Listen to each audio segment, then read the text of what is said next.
Hello and welcome to Let's Talk Meshing's Tutorial Tuesday, where we explore a feature in just a few minutes. In this week's video, we're discussing how to use two options from the File menu. These are the Save Grid As option and the Save Database As option.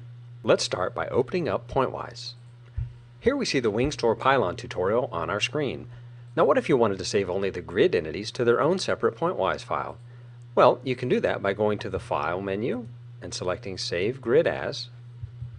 Type in a file name, for example, type in example, push save, good. You've taken all the grid entities and saved them into a separate Pointwise file called example.pw. Please note that the database entities were not saved into that file. But what if you wanted to save only the database entities into their own Pointwise PW file? Well, you can do that too by going to the File menu and selecting Save Database As. Type in a file name, database example.pw, push the Save button.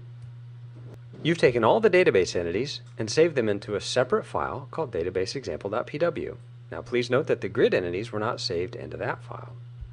If you like this video, be sure to click the thumbs up button and subscribe to our channel for more videos like this. If you have any questions or comments, drop us a line down below or connect with us on Twitter, which is linked in the description. Thank you all and have a pleasant Tuesday.